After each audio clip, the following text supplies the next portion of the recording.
Salut, Chiara. Bonjour, Don Angèle. Comment vas-tu? Bien, merci. Excellent. Très bien.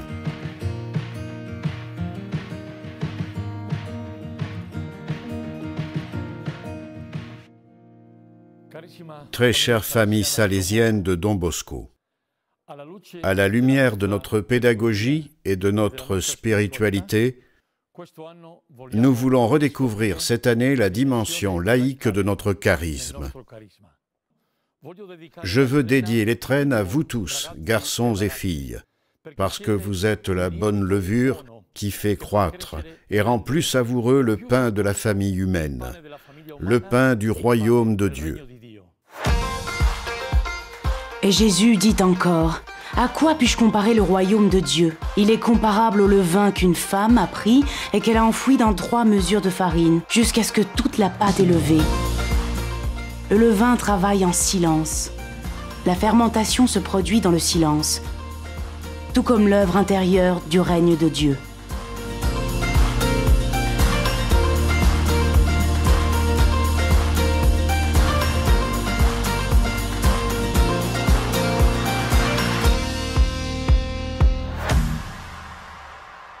Nous sommes une communauté de personnes issues de différents milieux sociaux, états de vie, profils professionnels.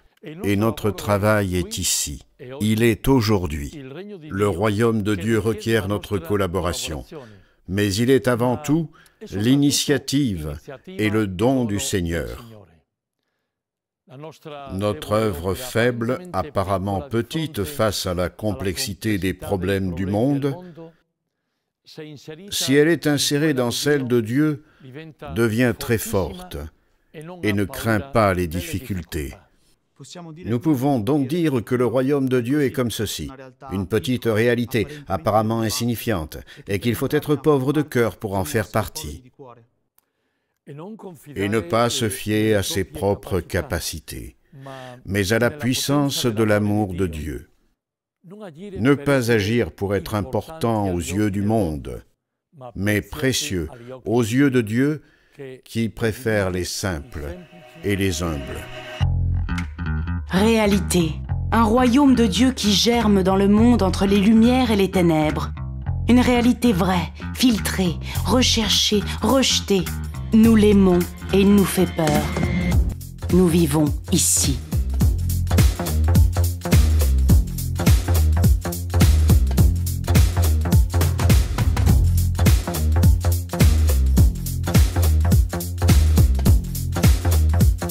Le pape François nous le rappelle lorsqu'il déclare « Chaque génération doit faire sien les luttes et les acquis des générations passées et les conduire à des sommets plus hauts encore. »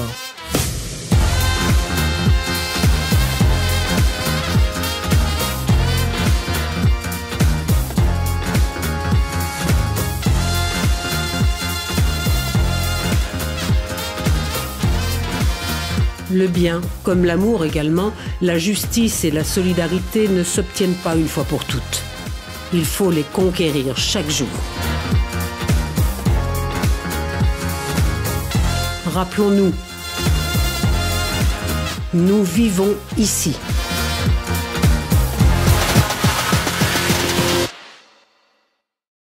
Nous ne pouvons pas remettre à demain le bien que nous devons faire aujourd'hui. La famille humaine est une famille qui a de nombreux besoins. Besoin de justice, de dignité pour les derniers et les exclus. Besoin de vérité, besoin de paix, comme nous le savons bien, et de fraternité. Besoin de soins pour la maison commune. Besoin surtout de Dieu. Nous sommes appelés en tant que famille de Don Bosco à être le levain dans cette famille humaine. L'humanité, forte, imposante, grande, pleine de questions. Nous en faisons partie et nous nous en éloignons. Nous travaillons ici.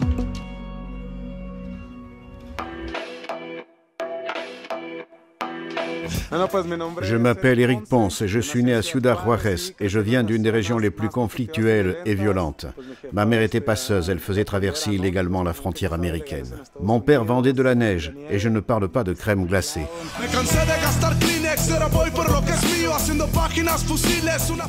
L'atmosphère était si tendue que j'ai commencé à détruire toute forme de lien. Tout à coup, il y a eu des crimes, des meurtres dans nos parcs, ce qui n'était jamais arrivé auparavant. Nous avons réalisé que presque tous, nous avions quelqu'un à pleurer. Des garçons qui avaient faim, qui voulaient littéralement se nourrir. Ils t'emmènent dans des bars chers, ils t'achètent la drogue chère, et une fois à l'intérieur, ils te demandent de payer. Aimes-tu cette vie? Alors tu dois faire ça. Massacre, fusillade, ils te prenaient pour quelqu'un d'autre et te tuaient. La plupart de mes amis ne sont pas là pour raconter l'histoire. Certains sont morts, d'autres sont en prison.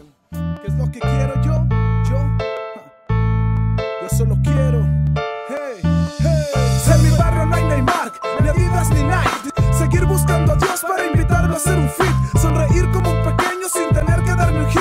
Y poder pagar un poco de lo que yo recibí. Que se vacíen las prisiones y se llenen las escuelas. Que se diga más tu rola está chingona y no su pinche me la pelan. Quiero no andar jugándome la vida por andar cogiendo pelo. Hey, yo solo quiero.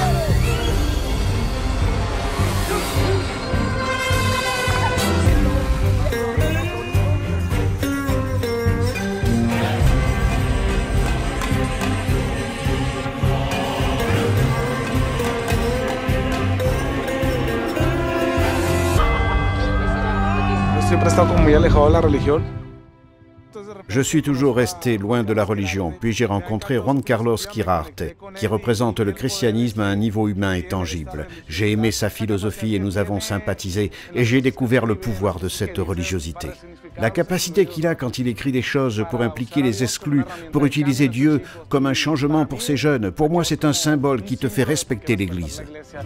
Claro que yo creo en Dios, lo sé porque Él nunca me abandona. Una prueba, sobrevivo en una guerra que invadió mi zona. Claro que lo siento y si lo siento es a través de las personas. Como el padre Quirarte que utilizó mi arte para mandar mensaje para el Cersei.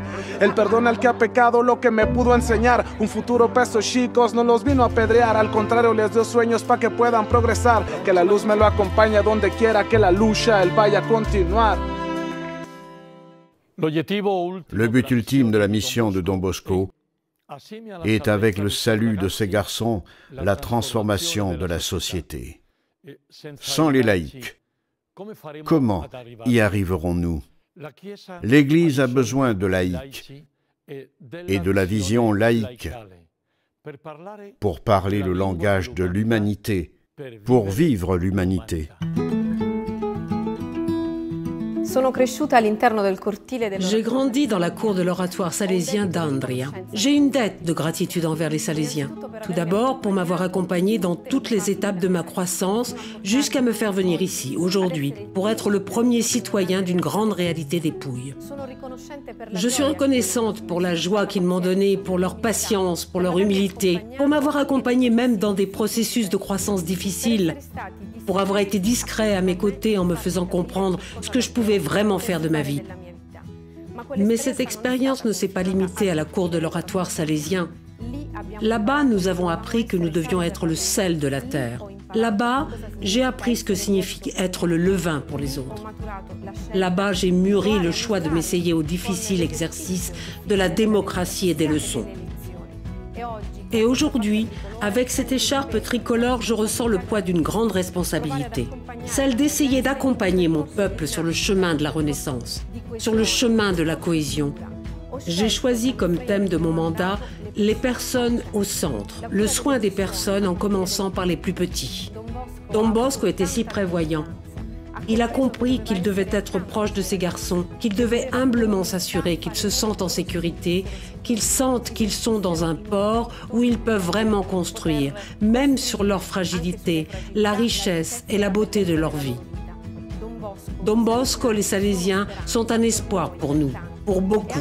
Et aussi en tant qu'administratrice locale, je dirais que l'espoir est effectivement ce dont nos communautés ont besoin. Un espoir qui est joie, un espoir qui est simplicité, un espoir qui est contenu, un espoir qui est vision. Nous ne pouvons pas regarder seulement ce qui se passe au quotidien, nous devons construire ces graines d'espoir. mais le faire avec des mains humaines, le faire avec le cœur qui bat, avec le cœur des personnes qui sont conscientes de tout le bien qu'il y a dans le monde et qui doit être redécouvert, qui doit être relevé, qui doit vraiment devenir un témoignage pour beaucoup et beaucoup d'autres générations.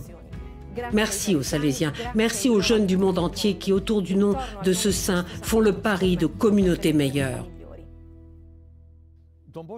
Don Bosco ne fait pas de politique, mais il peut parler à tous les représentants des différents niveaux de gouvernement, car son engagement est clairement orienté vers le bien de ces garçons.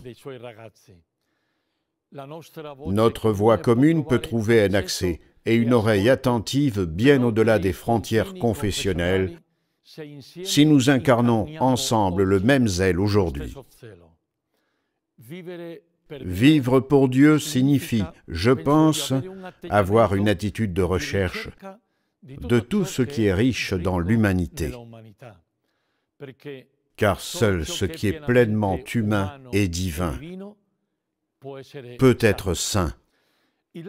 Le laïc est un chrétien qui sanctifie le monde de l'intérieur, qui travaille à la création et à la construction du royaume invisible de Dieu comme un sachet de levure.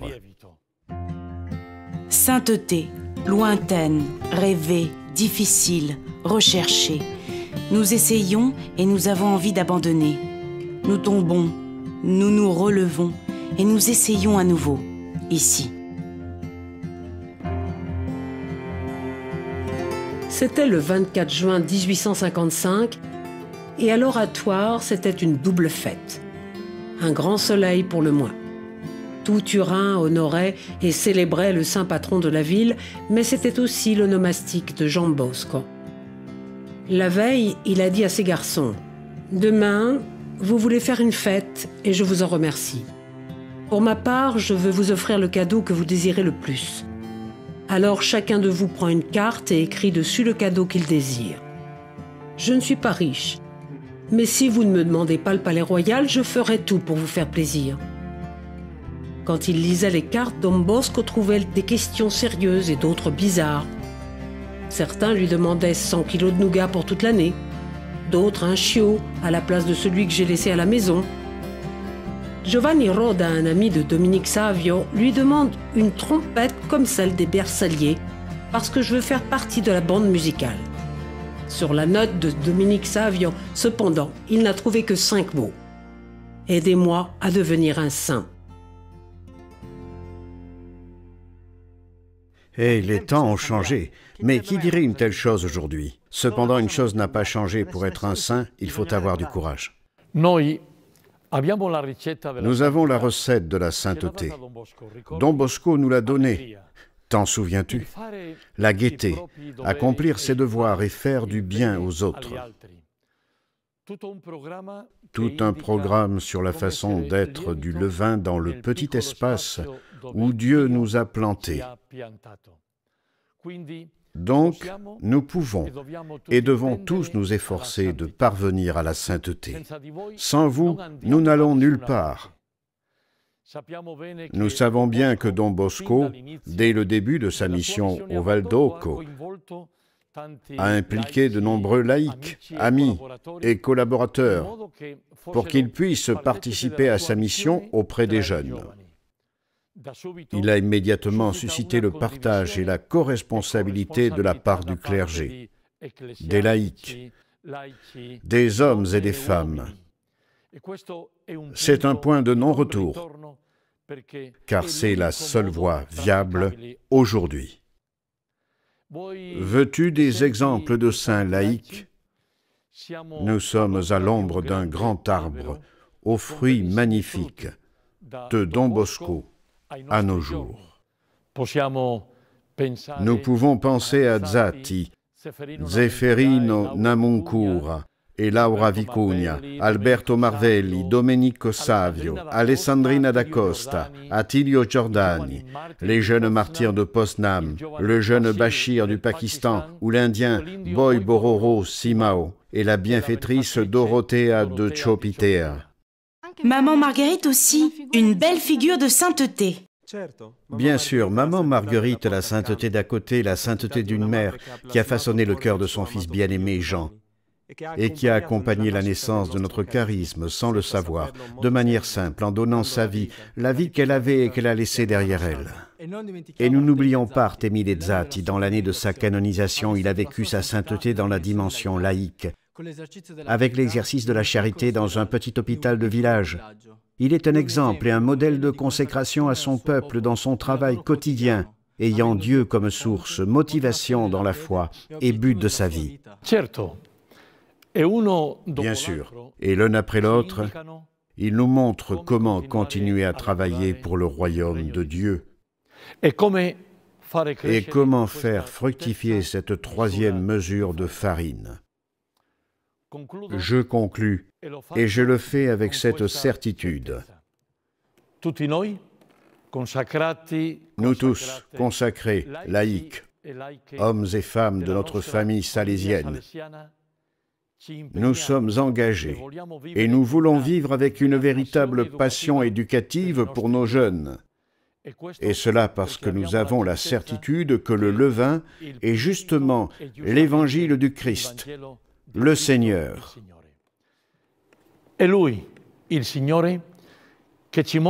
C'est lui, le Seigneur, qui nous montre comment tout ce qu'il touche, tout ce qu'il regarde, se remplit de vie. C'est lui qui fait toutes choses nouvelles. Le royaume de Dieu, toujours en devenir, toujours en effervescence, toujours en croissance, réel, humain, saint, une réalité où chacun a sa place. Et vous, cher jeune homme, toi, mon cher frère, ma chère sœur de notre famille salésienne, vous, père, mère, vous, éducateurs, professeurs, vous tous, chacun d'entre vous, chacun de nous, nous devons nous dire quelle est ma place dans cette réalité du royaume de Dieu. Del regno di Dio.